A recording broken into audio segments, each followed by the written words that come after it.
Hi అండి.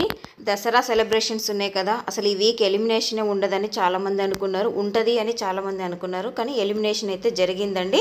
ఎవరు eliminate అయ్యారు అనేదంటే ఖచ్చితంగా ప్రియా పవన్ కళ్యాణ్ల మధ్యనే ఎలిమినేషన్ ఉంటుంది.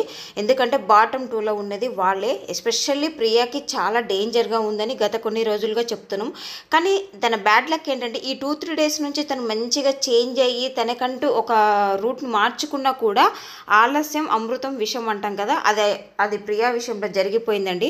అగ్ని పరీక్షలో మేమేదో సాధించామనే ఒక హోప్తో వచ్చి ఇంట్లోకి వచ్చి ఒక రణరంగమే సృష్టించారు. ఎస్పెషల్లీ శ్రీజతో తన వాయిస్ యాడ్ చేసి ఇంకా ఎక్కువ చేశారు. మొన్న కామనర్స్ వర్సెస్ సెలబ్రిటీస్ అని ఇలా చాలా విషయాలు. ఇంకొకటి ఫుడ్ మానిటర్గా కూడా తను చాలా బ్యాడ్ అయిపోయింది.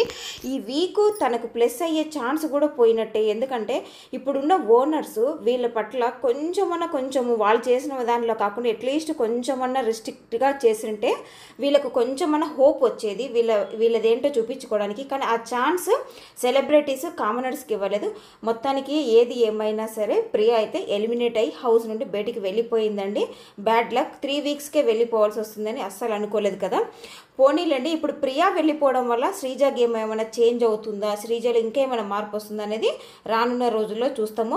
తను హౌస్లోకి ఎంటర్ అయినప్పుడే చాలామంది ఒక నెగిటివ్ ట్రోల్ కూడా చేశారు. అసలు యాక్చువల్గా ఈమె ఏం ఆడింది, ప్రియా దివ్య నిఖిత కదా బాగా ఆడింది, దివ్య నిఖితను తీసుకోకుండా ప్రియాని ఎందుకు తీసుకున్నారనే విమర్శలు కూడా ఎదుర్కొందండి. మొత్తానికైతే ఎలిమినేట్ అయిపోయిందండి. మరిన్ని అప్డేట్స్ కోసం అయితే ఛానల్ సబ్స్క్రైబ్ చేయండి, లైక్ కూడా చేయండి. లైక్ చేస్తేనే కదా రీచ్ ఎక్కువగా ఉంటుంది. ప్లీజ్ అండి, సపోర్ట్ చేయండి.